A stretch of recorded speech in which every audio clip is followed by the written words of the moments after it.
Good morning all of you. Target coaching achiever institute में आपका स्वागत है। आज हम टारगेट कोचिंग के ऑनलाइन प्लेटफॉर्म पर उपस्थित हैं।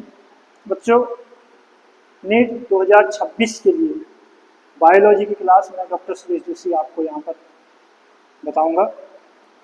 एट फर्स्ट मैं आपको ये बताना चाहूँगा कि जब भी हम नीट की तैयारी करेंगे उस पर एनसीईआरटी के जो 11th और 12th हम उसको पूरा पढ़ें।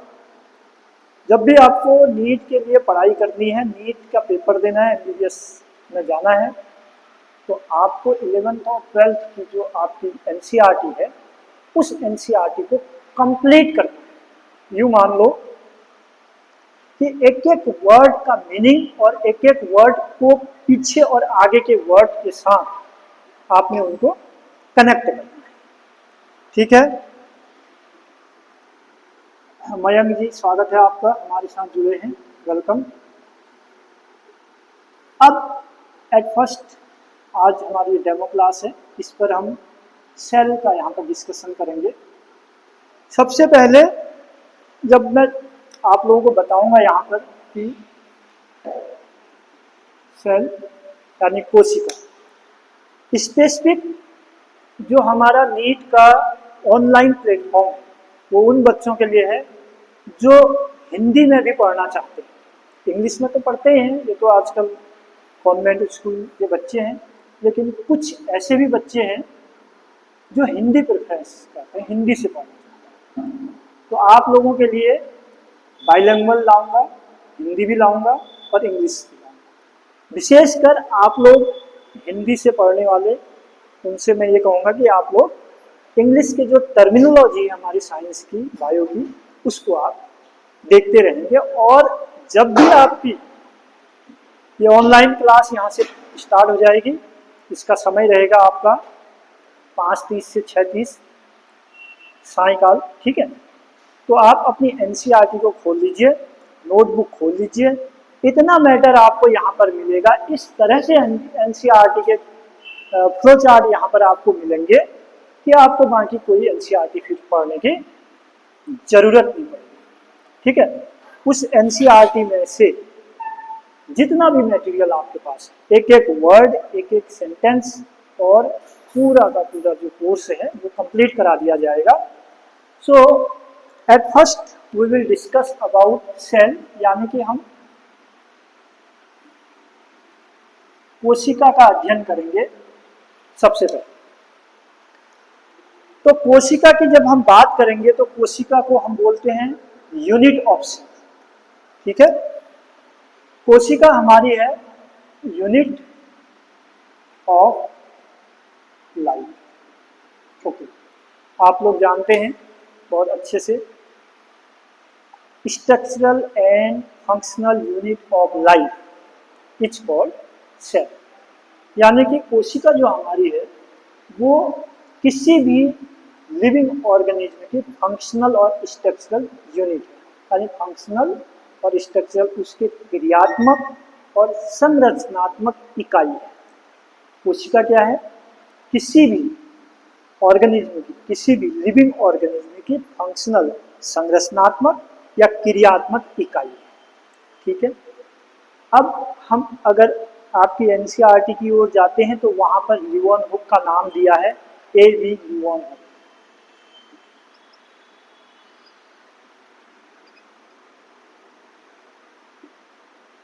एट फर्स्ट जब ए.वी. लीवन हुक के पास हम जाते हैं तो इन्होंने हमें कोशिका के बारे में बताया। कोशिका के बारे में इन्होंने बताया, जो कैसी कोशिका के बारे में बताया? लिविंग कोशिका के। ठीक, कैसी कोशिका के बारे में बताया? सजीव कोशिका। एट फर्स्ट सजीव कोशिका को जो देखा गया वो एंटोनी वॉन लीवन हुक के द्वारा देखा गया। एंटोनी वॉन लीवन, इन्होंने सजीव कोशिका का चित्र दिया, लेकिन आपकी एनसीईआरटी में इनका जिक्र नहीं किया है। वो है रॉबर्ट हुक, 1666। इन्होंने कोशिका की खोज की। कोशिका की खोज का श्रेय जो है वो रॉबर्ट हुक को जाता है। ठीक है, क्लियर। लेकिन कैसी कोशिका की खोज की इन्होंने? डेड कोशिका। डेड कोशिका यानी कि प्लांट के कॉर्क सेल पर इन्होंने देखा। ठीक है, कॉर्क सेल पर इन्होंने कॉर्क यानी डेड जो सेल है उसको देखा और उसको बताया कि ये एक ऐसी कोशिका है जो यूनिट ऑफ लाइफ है, जो क्या है? संरचनात्मक और क्रियात्मक इकाई है। किसकी? जीवन की। लेकिन जो हमारा लिविंग सेल है, जो हमारी जीवित कोशिका है, उस जीवित कोशिका को किसने देखा? Antonie van Leeuwen. Leeuwenhoek ने इसको किस पर देखा? बैक्टीरिया। बच्चों ये क्वेश्चन बनेगा, इस क्वेश्चन को जरा सा आप ध्यान से देखो। ये सब आपकी एनसीईआरटी के पहले, कोशिका के पहले पन्ने की बात है। उसके पहले 2 लाइनों की बात कह रहा हूँ। फर्स्ट कि वहां पर एंटोनी वॉन लीवन हुक दे रखा है, उन्होंने बैक्टीरिया, बैक्टीरियल सेलुलर कोशिका को देखा। ठीक है, क्लियर है यहाँ तक? कोई डाउट नहीं। और रॉबर्ट हुक को कोशिका की खोज करने का श्रेय जाता है, इन्होंने कॉर्क सेल पर, प्लांट कॉर्क सेल पर, कॉर्क की सेल को देख करके बताया कि कोशिका से। और कोशिका क्या होती है? कोशिका जीवन की इकाई है। कैसी इकाई है? संरचनात्मक और क्रियात्मक। ठीक है, okay. Now we will discuss another point, cell theory. ठीक है भाई, अब हम बात करेंगे सेल थ्योरी। सेल किसने दी? सेल थ्योरी किसने दी भाई? हाँ, सेल थ्योरी हमको स्लीडन एंड स्वान ने बताया।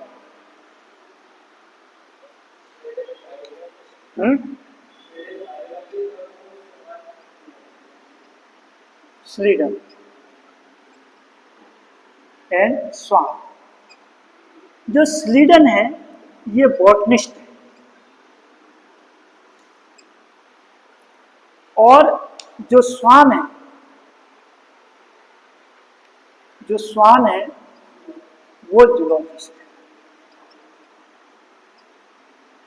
अब देखो, स्लीडन ने बॉटनिस्ट प्लांट पर काम किया, और उसके साथ साथ प्लांट पर काम करने के साथ साथ इन्होंने ये बताया कि जितने भी पेड़ पौधे हैं वो विभिन्न कोशिकाओं से मिल करके बने। इन्होंने क्या बताया कि जितने भी पेड़ पौधे हैं वो भिन्न भिन्न कोशिकाओं, डिफरेंट डिफरेंट सेल्स से मिल के बने हैं, और सेल आपस में मिल करके क्या बनाता है? टिश्यू। टिश्यू को उत्तक कहते हैं। टिश्यू यानी कोशिका उत्तक का निर्माण करती है। इस बात को इन्होंने बताया। किसने? स्लीडन। ठीक है, 1838 में इन्होंने ये बताया सेल थ्योरी। 1838 39 की बात है। इसमें स्लीडन और स्वान 2 हैं। स्लीडन ने कहा, वो बॉटनिस्ट हैं, वो बॉटनिस्ट हैं, ठीक है। उन्होंने ये कहा कि जितने भी प्लांट हैं वो सब अलग अलग और प्रकार प्रकार के, बहुत नंबर ऑफ सेल्स से मिल करके बनते हैं, लेकिन उन सेल्स के आपस में मिलने से टिश्यू यानी उत्तक का निर्माण होता है। कोशिकाओं के आपस में मिलने से किसका निर्माण हो जाता है? उत्तक का निर्माण। क्लियर? इन स्वान ने यह कहा कि जितने भी लिविंग ऑर्गेनिज्म है, यानी कोशिका है, जो लिविंग कोशिका है, वो लिविंग कोशिका एक प्लाज्मा मेम्ब्रेन से घिरी हुई। प्लाज्मा मेम्ब्रेन प्लांट और एनिमल की अगर हम बात कर रहे हैं तो प्लाज्मा मेम्ब्रेन कहाँ पर पाई जाएगी? एनिमल में, ठीक है। तो इन्होंने ये कहा प्लांट में भी पाई जाएगी, एनिमल में सेल वॉल जो है वो नहीं है, इसलिए उसको नहीं। स्वान ने ये कहा कि जो एनिमल है या जो लिविंग ऑर्गेनिज्म है वो बाहर से घिरे हुए होते हैं प्लाज्मा झिल्ली से, ठीक, यानी प्लाज्मा मेम्ब्रेन कोशिका झिल्ली से घिरे हुए, और है ये जूलॉजिस्ट।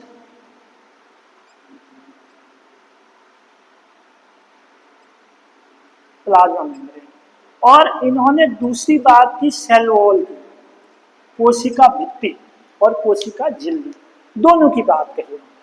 कोशिका भित्ति की भी बात करी और कोशिका झिल्ली की, यानी कि इन्होंने ये कहा कि किसी भी पेड़ में, किसी भी पादप में, पादप प्लांट को कहते हैं, किसी भी पादप में सेल वॉल का पाया जाना उसका विशिष्ट करैक्टर है। किसका? इस सेल का, कोशिका, किसी भी कोशिका में सेल वॉल का पाया जाना इसका एक अपने आप में स्पेसिफिक करैक्टर है। ये इन्होंने, किन्होंने? स्वान ने। ध्यान देना इसको, ये क्वेश्चन आपका बन सकता है कि सेल वॉल एक इंपॉर्टेंट कैरेक्टर है।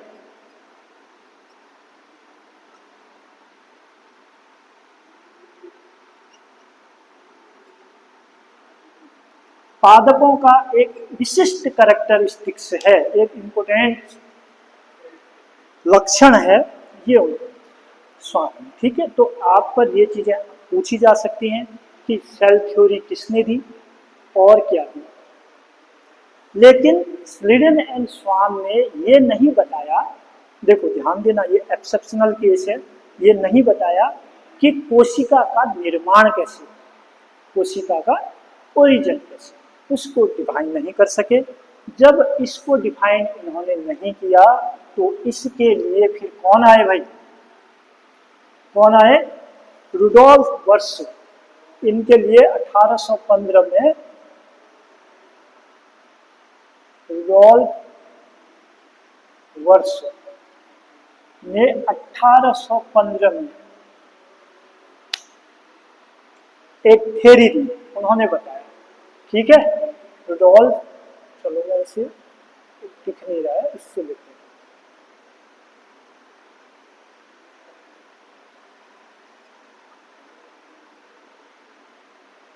1815 रुडोल्फ वर्सो, ठीक।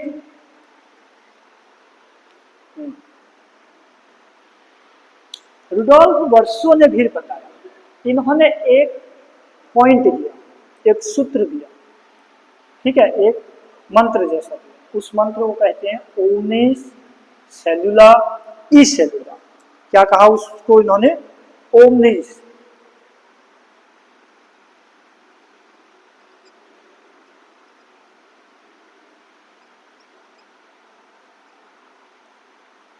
ये मंत्र दिया। इसका मतलब क्या है? इसका मतलब है किसी भी कोशिका का निर्माण पूर्व में उपस्थित कोशिका से ही होता है। क्या कहा इन्होंने? कि नई कोशिका का निर्माण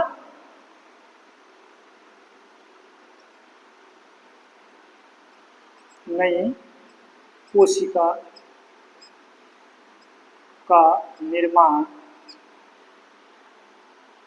पूर्ववत उपस्थित या पुरानी, मतलब ठीक है, कोशिका से होता है, ये मतलब है इसका ऊपर। इसका मतलब है कि कोई नई कोशिका का, जिसको स्लीडन एंड स्वान ने नहीं बताया कि कोशिका का निर्माण कैसा होता है, तो इन्होंने क्या कहा? नई कोशिका का निर्माण पूर्ववत उपस्थित का मतलब है हमारे पास पुरानी कोशिका, ठीक है, कोई भी पुरानी कोशिका से ही होता है। ये रुडोल्फ वर्सो हमको बताते हैं, ठीक है। क्लियर यहां तक? कोई डाउट नहीं था। अब इसके आगे how many types of cells, कि कोशिकाएं कितने प्रकार की पाई जाए। जिन कोशिकाओं की हम बात कर रहे हैं वो कोशिका कितने प्रकार की पाई जाएगी।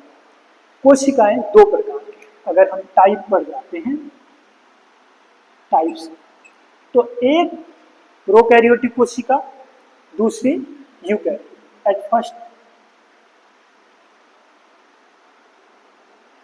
प्रोकैरियोटिक सेल, यहीं पर लिख देता हूं नंबर सेकंड, यूकैरियोटिक सेल।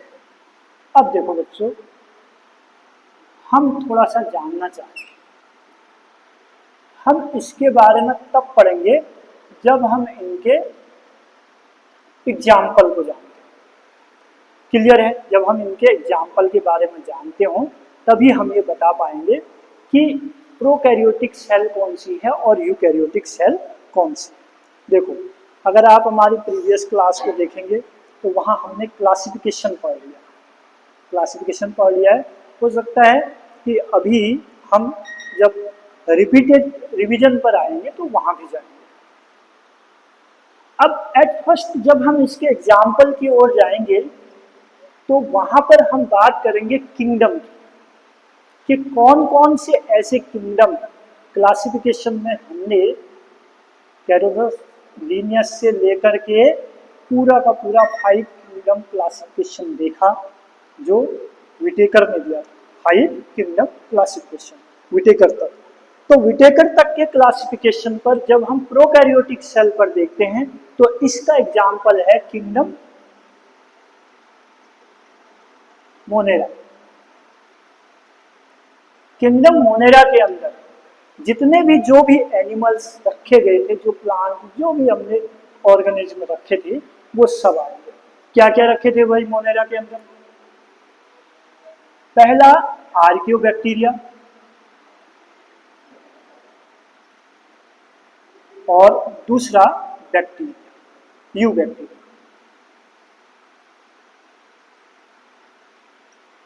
ये दोनों आर्कियोबैक्टीरिया जो हाई पीएच, मतलब जो हाईली एसिडिक होते हैं, हाईली एसिडिक यानी जिनका पीएच 1, 2, 3 ऐसी जगह पर, ये उस जगह पर उत्पन्न होते हैं जो अनोखा होता है, जैसे हाईली सॉल्ट एरिया, ठीक, हाईली एसिडिक एरिया, तो उनको हम आर्कियोबैक्टीरिया कहते हैं।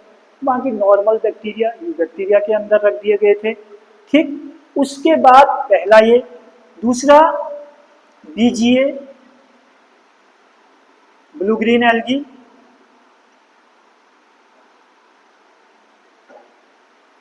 यहीं पर आता है। क्या आता, कौन आता है ब्लू ग्रीन एल्गी में भाई? साइनोबैक्टीरिया,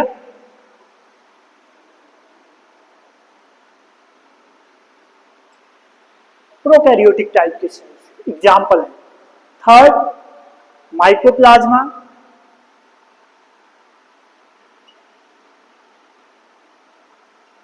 इसको हम कहते हैं पीपीएलओ। तो जब भी आपसे प्रोकैरियोटिक सेल्स की बात आएगी तो आप उस पर इन तीनों को ध्यान में रखेंगे। Monera kingdom, blue green algae, mycoplasma, PPLO, ये तीनों यानी साइनोबैक्टीरिया, ब्लू ग्रीन एल्गी जो है हमारे, यू बैक्टीरिया जितने हैं, और आर्चियोबैक्टीरिया, ये सब किस पर आ गए? ये सब आ गए हमारे प्रोकैरियोटिक सेल, यानी जो एक प्रकार की सेल होती है, प्रिमिटिव टाइप की सेल। इसके कैरेक्टर देखेंगे, इसके आगे हम जाएंगे। इसलिए पहले हमने एग्जाम्पल देख लिए, ये सारे एग्जाम्पल आपके एनसीईआरटी में दिए हुए हैं, वहीं से लिए गए हैं और वहीं से ये आपके नीट के क्वेश्चन पर आएंगे, श्योर आना है। अब यहां पर कौन सा किंगडम है? सबसे पहले यूकैरियोटिक, जो यूकैरियोटिक सेल को हम कहते हैं वेल डेवलप्ड कोशिका, वेल डेवलप्ड सेल, मॉडर्न भी कहते हैं, और ये है प्रिमिटिव प्राइमरी टाइप की, ठीक। यहां पर पहला आया प्रोटिस्टा, प्रोटिस्टा।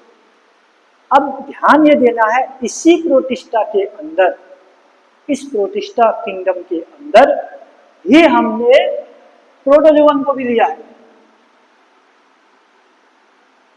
और प्रोटोजोआ अपने आप में क्या है, एक फाइलम। तो बच्चों ये क्वेश्चन आ सकता है, इन क्वेश्चंस के चांसेस है, ये ध्यान रखना है, ये क्वेश्चन के बहुत चांसेस बन जाते हैं कि इन तीनों का नाम दे दिया जाएगा और चौथा प्रोटिस्टा या प्रोटोजोआ दे दिया जाएगा और पूछ लिया जाएगा कि प्रोकैरियोट टाइप की कोशिका किसमें नहीं पाई जाती। तीन ऑप्शन ये दिए हैं, चौथा प्रोटोजोआ दिया है।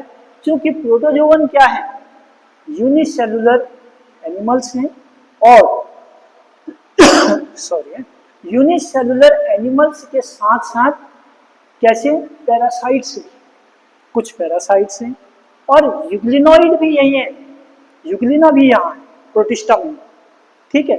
यूग्लिनोइड ऐसे एनिमल हैं जिनमें ग्रीन पिगमेंट पाया जाता है, जो फोटोसिंथेसिस कर सकते हैं, वो भी यहाँ पर है, ठीक। इसके बाद अगला किंगडम है फंजी, फंजाई। उसके बाद अगला है प्लांट, उसके बाद अगला है एनिमल। तो ये चारों चार अकॉर्डिंग टू विटेकर, ठीक, आर.एच. विटेकर के अकॉर्डिंग, जो हमने 5 किंगडम क्लासिफिकेशन पढ़ा, उसको पढ़ना है आपने, उसी क्लासिफिकेशन से आपके क्वेश्चन बनेंगे।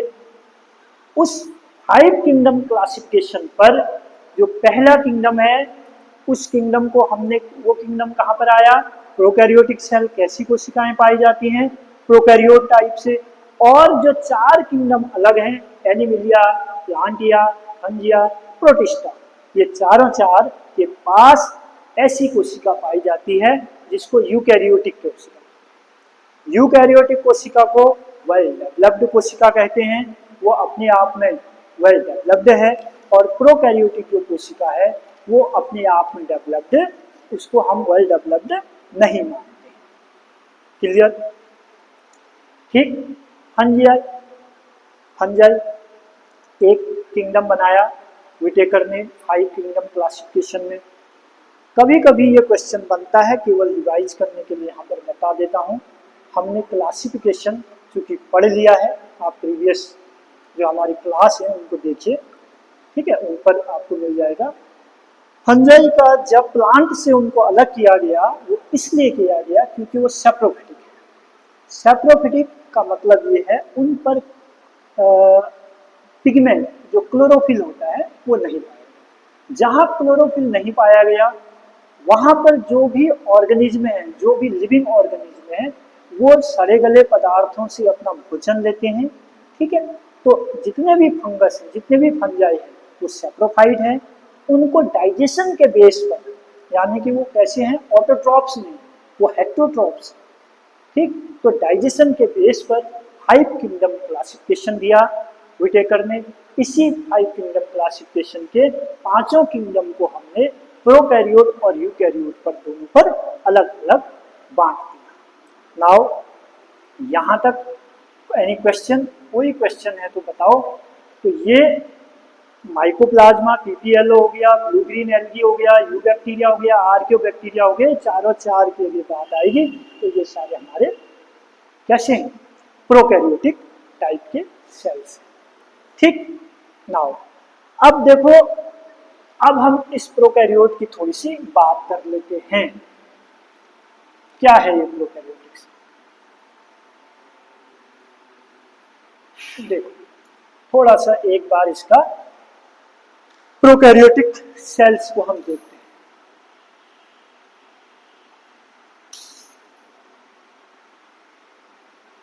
आपकी एनसीईआरटी की बुक्स में पहले यूकैरियोटिक दिया है, फिर प्रोकैरियोटिक दिया है।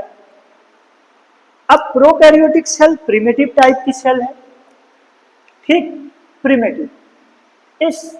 इसमें जो प्रो है इसका मतलब है प्राइमरी, प्रिमिटिव भी कह सकते हो या प्राइमरी भी कह सकते हो, दो चीज आ गया। और कैरियो का मतलब है न्यूक्लियस, मतलब केंद्र, इसका मतलब है प्राथमिक, ठीक है। फर्स्ट ऐसी कोशिका, इस प्रकार की कोशिका जिस पर केंद्रक न्यूक्लियस प्रिमिटिव टाइप का है, प्राथमिक टाइप का जो केंद्रक है उसको हम कहते हैं प्रोकैरियोटिक सेल, प्राथमिक, ठीक। अब ये प्राथमिक टाइप का न्यूक्लियस, प्रिमिटिव न्यूक्लियस, ये क्या है?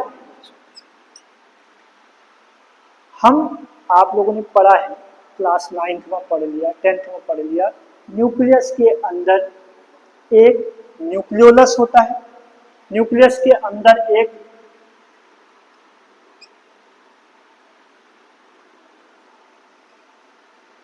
न्यूक्लियोलस होता है जिसे हम केंद्रिका कहते हैं, ठीक है।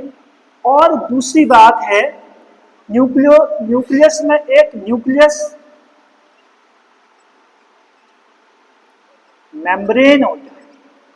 मैं ये बात कह रहा हूं हमारी कोशिका की, जो वेल डेवलप्ड कोशिका है, लेकिन ये जो प्रिमिटिव टाइप का न्यूक्लियस है उसमें न्यूक्लियोलस यानी केंद्रक नहीं पाया जाता, केंद्रिका नहीं पाई जाती,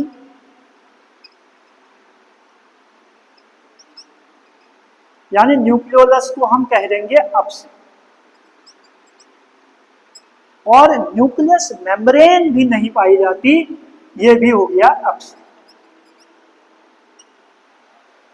ये भी हो गया अपसिल। न्यूक्लियस मेम्ब्रेन का मतलब केंद्रक कला, केंद्रक का आवरण, ठीक है, केंद्रक कला जिसको हम कहते हैं, केंद्रक के बाहर जो केंद्रक का जो आवरण है वो आवरण भी नहीं पाया जाता।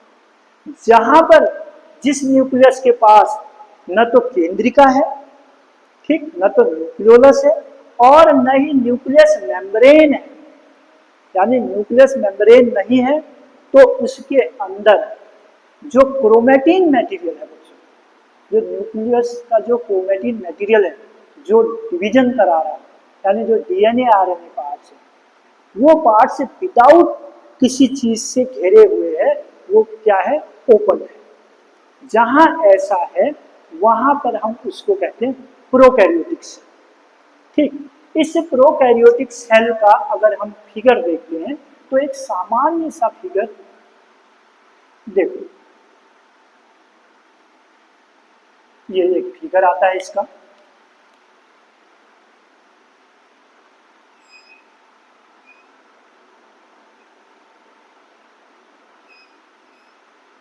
ये आ गया, और एक बाहरी आवरण भी ऐसा,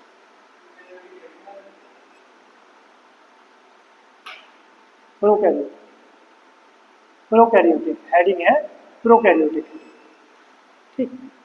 इस तरीके से ऐसी दिखेगी, आपको क्लियर है, विजिबल है ना, पूरा दिख रहा है। यहां पर अगर हम इस कोशिका के बारे में अगर देखना चाहेंगे तो सबसे पहले जो बाहरी आवरण है हमारा, ये क्लियर है ना, बाहरी आवरण है, इसे कहते हैं कैप्सूल। ये सेकंड पार्ट है सेल वॉल, और ये जो अंदर का भाग बनाया है ये है हमारा सेल मेम्ब्रेन, ठीक। और इस कोशिका के जो आवरण में आपको ये जो सेल वॉल ने, जो ये मेम्ब्रेन ने थोड़ा सा अंदर को धस करके, ठीक है, थोड़ा सा एक स्पेशल टाइप का एक कैरेक्टर बनाया सेल मेम्ब्रेन ने, इस सेल मेम्ब्रेन ने एक स्पेशल टाइप का कैरेक्टर बना दिया, इसको कहते हैं मीजोजोम। इस कैरेक्टर को, ये जो कैरेक्टर बना है इसको कहते हैं मीजोजोम।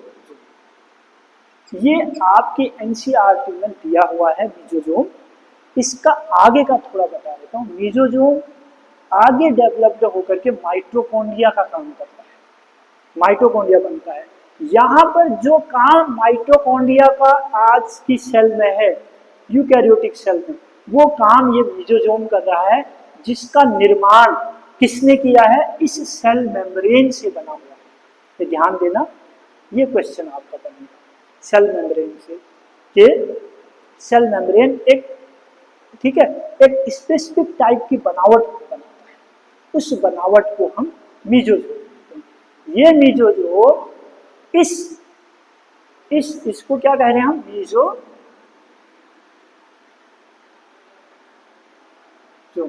ठीक है, हिंदी वाले को देख लो। ये मीजोजोम इसको एटीपी बनाने का काम करता है, जो एनर्जी बनाने का काम है वो ये करता है। जैसे माइटोकॉन्ड्रिया में एटीपी बनती है उस तरह से यहाँ से बनती है। और अगर हम इसके इंटरनली देखते हैं तो इसमें एक क्रोमोजोम पाया जाता है, ठीक, एक अपना क्रोमोजोम, और उसके बाद एक प्लाज्मिड पाया जाता है, ठीक। पहले तो 3 आउटर मेम्ब्रेन है, एक कैप्सूल है, सेल वॉल है, फिर सेल मेम्ब्रेन।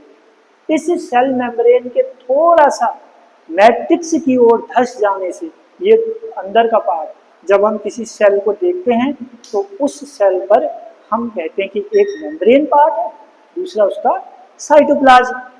अब ये प्रिमिटिव सेल है तो यहाँ पर साइटोप्लाज्म पूरा वेल डेवलप्ड ना होकर के यहाँ पर क्या है, यहाँ पर उस भाग को हम कहते हैं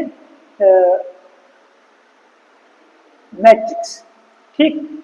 अब इनका जो न्यूक्लियस है वो विदाउट मेम्ब्रेन है, यानी कि नेक्ड न्यूक्लियस है, ओपन, ठीक है, खुला हुआ न्यूक्लियस, नेक्ड, बिना न्यूक्लियस मेम्ब्रेन का है। यानी कि जो क्रोमोजोमल पार्ट्स हैं वो ऐसे साइटोप्लाज्म में ऐसे घिरा हुआ है, इस तरह, ठीक, क्लियर। और इसके पास सिर्फ एक ऑर्गेनल्स पाया जाता है जिसका नाम है राइबोसोम,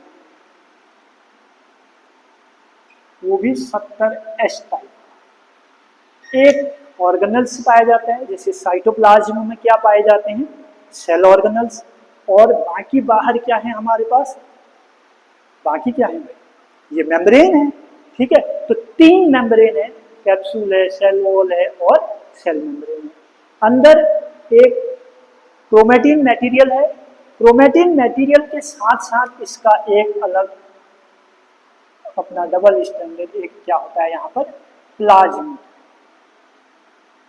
और ये जो धसा हुआ है ये क्रोमेटिन, ये क्रोमेटिन मटेरियल है, सारे पार्ट्स अलग अलग पाए हैं। क्रोमेटिन मटेरियल है, प्लाज्मिड है और राइबोसोम है, ठीक। मैट्रिक्स में 3 चीज। इस प्लाज्मिड को हम फर्दर यूज करते हैं, जब बायोटेक्नोलॉजी का जो चैप्टर आएगा उस वक्त हम देखेंगे कि इस प्लाज्मिड का हम इस्तेमाल करते हैं। और इसके पास इसके बाद एक फ्लैजिला, मूवमेंट करने के लिए, चलने के लिए एक फ्लैजिला होता है। तो इस प्रकार से इतने आवरणों से घिरा हुआ, ठीक है, इतने मेम्ब्रेन से घिरा हुआ और इतने सिंपल ऑर्गेनल्स से के युक्त हमारे पास प्रोकैरियोटिक टाइप की कोशिका है, ठीक है। नाउ कंफर्म हो गया, जो क्वेश्चन आएगा वो आएगा प्रोकैरियोटिक में कौन सा सेल ऑर्गेनल्स पाया जाता है, कहाँ पाया जाता है, मैट्रिक्स में, ठीक है। क्या पाया जाता है भाई, राइबोसोम। राइबोसोम भी कौन सा राइबोसोम, 70S टाइप का। राइबोसोम 2 प्रकार के होते हैं, एक 80S 80S, एक 70S। तो 80S ऑब्वियसली यूकैरियोटिक सेल में पाया जाएगा और 70S जो है हमारा प्रोकैरियोटिक सेल, ठीक है। प्लाज्मिड पाया जाता है और क्रोमेटिन मटेरियल नेक्ड होता है, यानी खुला हुआ, ओपन, खुला हुआ है, ठीक है। नग्न अवस्था जिसको हम कहते हैं, नग्न अवस्था में केंद्रक होता है। इसलिए इस प्रकार की कोशिका को हम प्रिमिटिव टाइप की कोशिका कहते हैं, प्राइमरी कोशिका। होप्स हो कि आपको सेल थ्योरी और प्रोकैरियोटिक टाइप से ये कंफर्म क्लियर हो गया। इसके एग्जाम्पल की अगर हम बात कहेंगे तो monera, archaebacteria, eubacteria, BGA, blue green algae, ठीक है, साइनोबैक्टीरिया की जब हम बात करते हैं, और उसके बाद माइक्रोफोरा, इन सब का, ठीक। नेक्स्ट हम यूकैरियोटिक कोशिका लाएंगे। Okay, thank you.